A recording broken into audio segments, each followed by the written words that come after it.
বাংলাদেশের মুরাদনগর উপজেলার রামচন্দ্রপুর পঞ্চকিতা গ্রামে ২৬ জুন রাতে এক হিন্দু নারীকে বর্বর যৌন নির্যাতনের ঘটনায় জগন্নাথ হল অ্যালামনাই অ্যাসোসিয়েশন যুক্তরাজ্য গভীর শোক, ক্ষোভ ও নৈতিক প্রতিবাদ প্রকাশ করেছে। সংগঠনের পক্ষ থেকে বলা হয়েছে, এই পাশবিক ঘটনা শুধু একজন নিরীহ নারীর মর্যাদা ও নিরাপত্তাহীনতার আঘাত নয়, বরং এটি গোটা জাতির সম্মিলিত বিবেক ও মূল্যবোধের উপর এক গভীর কলঙ্কচিহ্ন। প্রেস বিবৃতিতে সংগঠনের সভাপতি গৌতম সাহা ও সাধারণ সম্পাদক সুকুমার সাহা সংগঠনের পক্ষ থেকে বলেন, এই ঘটনার সাথে জড়িত অপরাধীদের বিরুদ্ধে আইনের সর্বোচ্চ ও কঠোর শাস্তি নিশ্চিত করতে হবে। বাংলাদেশে দীর্ঘদিন থেকে চলমান বিচারহীনতার সংস্কৃতি এই ধরনের জঘন্য অপরাধকে উৎসাহিত করছে।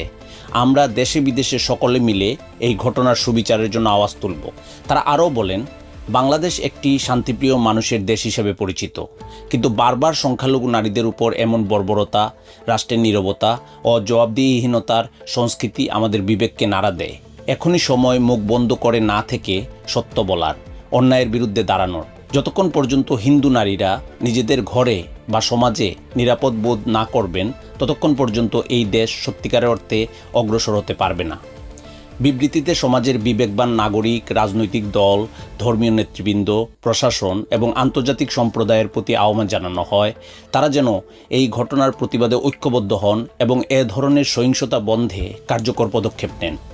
শেষে তারা বলেন, বাংলাদেশে আর কত নারীকে ধর্ষণের শিকার হতে হবে, আর কতজনকে মরতে হবে, আর কতদিন আমরা চুপ থাকব?